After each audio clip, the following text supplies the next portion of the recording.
नमस्कार, मैं हूं श्रुतिका। अब वक्त है आज के शब्द बाण का। आपने लव जिहाद शब्द खूब सुना होगा, लेकिन अब 2024 के चुनाव में वोट जिहाद की भी एंट्री हो गई है और ये एंट्री कराई है कांग्रेस लीडर सलमान खुर्शीद की भतीजी मारिया आलम ने। उन्होंने फर्रुखाबाद के प्रचार के दौरान बीजेपी कैंडिडेट के फेवर में प्रचार करने वाले मुसलमानों को कौम का गद्दार बताया और उनका हुक्का पानी बंद करने की अपील की। अगर आज की बात की जाए, आज ये कुर्बानी जरूरी है। हमें भी बुरा लगता है, हमें भी तकलीफ होती है, लेकिन हम उस जगह पहुंच चुके हैं कि जहां ना हम जीत सकते हैं अकेले और ना हम हार सकते हैं।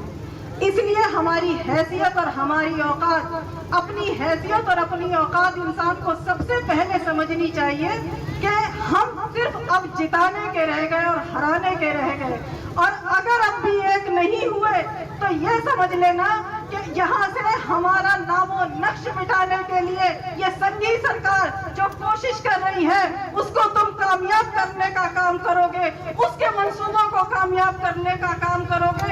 इसलिए बहुत अकलमंदी के साथ, बहुत जज्बाती ना होके, बहुत खामोशी के साथ एक साथ होके वोटों का जिहाद करो, क्योंकि हम सिर्फ वोटों का जिहाद कर सकते हैं और इस संघी सरकार को भगाने का काम कर सकते हैं। बहुत शर्म आती है जब मैंने आज ये सुना कि कुछ मुसलमानों ने आज यहाँ पर बैठ के मुकेश राजपूत की मीटिंग कराई।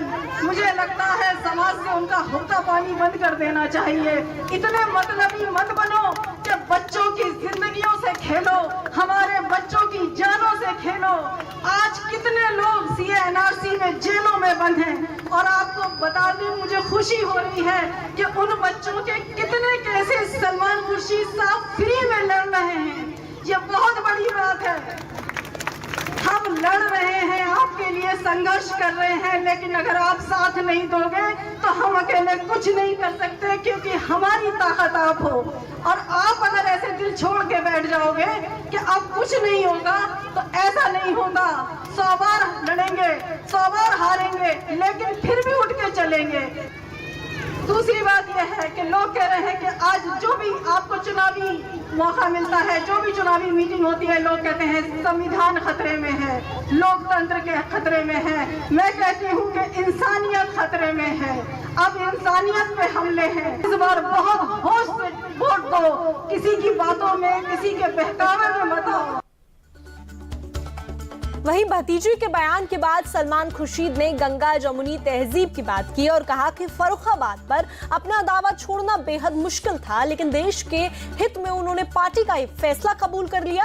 साथ ही सलमान खुर्शीद ने अपनी भतीजी की बात को आगे बढ़ाते हुए कहा कि इस बार का चुनाव करो या मरो का है।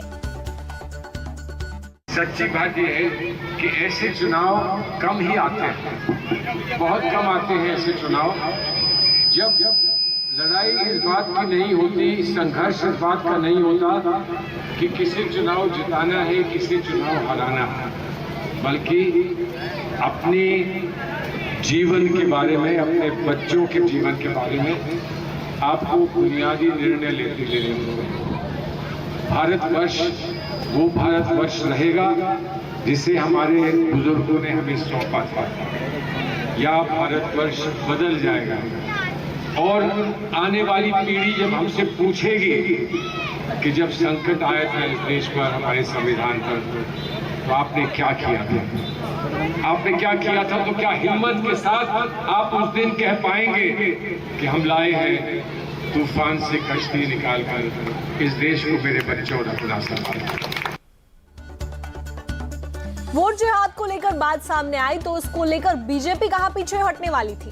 यूपी के डिप्टी सीएम केशव प्रसाद मौर्य ने जमकर हमला बोला। साथ ही कहा कि भारत में अब जिहादियों की दाल नहीं गलने वाली, भारत में कोई जिहाद नहीं चलेगा। भारत के अंदर ना लव जिहाद चलेगा, ना जमीन का जिहाद चलेगा और ना वोट का जिहाद चलेगा। इस समय अगर कुछ भी चलेगा तो हिंदुस्तान के विकास का संकल्प चलेगा, विकसित भारत के गारंटी का संकल्प चलेगा। माननीय नरेंद्र मोदी जी की तीसरी बार सरकार बनाने का जो जनता ने तय कर लिया है, उस लक्ष्य को पूरा करने का काम है। वोट जिहाद की बात को लेकर सियासत गर्म हुई तो यूपी कांग्रेस के अध्यक्ष अजय राय ने मारिया आलम का बचाव किया। उन्होंने कहा कि जिहाद से मारिया आलम का मतलब था कि लोग इस गर्मी में ज्यादा से ज्यादा वोट डालें, जिहाद का कोई और मतलब नहीं था। उनका कहने का मतलब है कि वोट ज्यादा से ज्यादा लोग वोट दें, निकलें। गर्मी के दिन में जो आज लू चल रही है, हीट स्ट्रोक चल रहा है, इसमें ज़्यादा से ज़्यादा निकल कर वोट दे और देश में लोकतंत्र को बचावें, देश में एक मजबूत सरकार, इंडिया गठबंधन की सरकार। जिहाद या कोई भी शब्द उनका जो बोलने का अर्थ है वो ज़्यादा से ज़्यादा वोट पड़े और ज़्यादा से ज़्यादा लोग निकल कर वोट डालें। ऐसा मैंने कहा ना कि वो लोगों की जो सोच है वो सोच है कि ज़्यादा से ज़्यादा लोग इंडिया गठबंधन को वोट दे, यही बात उनकी भी सोच है। और जो लोग निश्चित तौर से देश के साथ खड़े हैं, लोकतंत्र बचाना है, वो लोग इंडिया गठबंधन के साथ खड़े। मारिया आलम के वोट जिहाद वाले बयान को लेकर बीजेपी हमलावर है। बीजेपी अल्पसंख्यक मोर्चा के अध्यक्ष कुंवर बासित अली ने कांग्रेस पर जमकर निशाना साधा और कहा कि कांग्रेस पिछले 70 साल से मुसलमानों को बेवकूफ बना रही है और अब जिहाद की बात कर रही है। लेकिन ये लोग जहां 60 साल पहले थे, ये आज भी वहीं पर हैं। ये मुसलमानों को दंगाई टूर बनाना चाहते हैं और मुसलमानों को वोट बैंक बना करके उनका वोट लेना चाहते हैं। इनको मुसलमानों से कोई हमदर्दी नहीं है।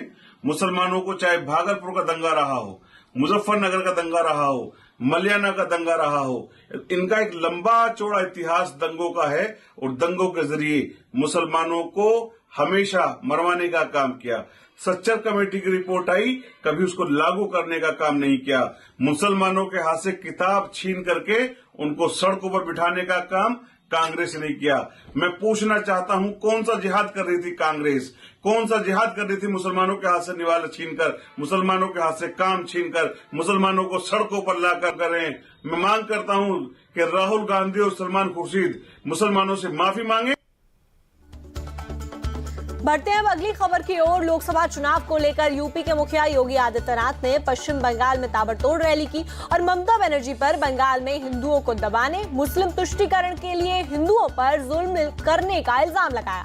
साथ ही कहा कि ममता बनर्जी बांग्लादेशी घुसपैठियों को बंगाल में बसा रही हैं। सस्य श्यामला मातरम वंदे मातरम का जो गीत जिस बंगाल ने दिया था, इस बंगाल को दंगों की आग में कुत्सित झोंकने का कुत्सित जो प्रयास हो रहा है ना, बहनों और भाइयों, मैं उसी खतरनाक इशारे की ओर आपका ध्यान आकर्षित करने के लिए आया हूं।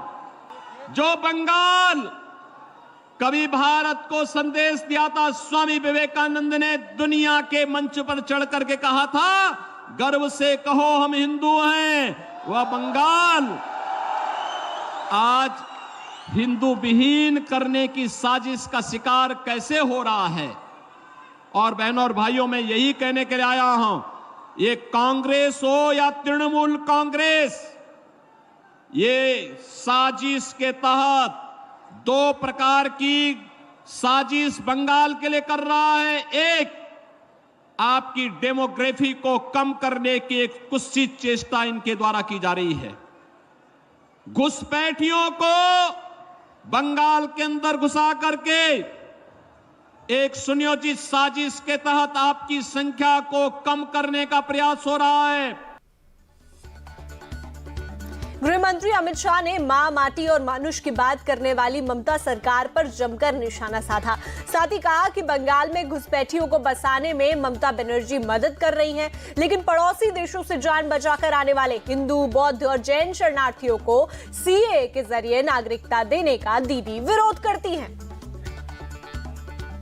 जो हिंदू शरणार्थी आए, बौद्ध जैन शरणार्थी आए, उनको नागरिकता मिलनी चाहिए या नहीं मिलनी चाहिए?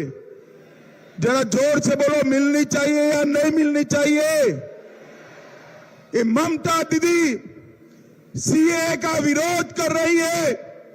मैं आज ममता दीदी को पूछना चाहता हूं, बांग्लादेश से आए हुए हिंदू, बौद्ध, जैन शरणार्थियों को नागरिकता मिले, इसमें आपका क्या तकलीफ है? उनका तकलीफ है उनकी वो घुसपैठिया वोट बैंक नाराज हो जाएगी।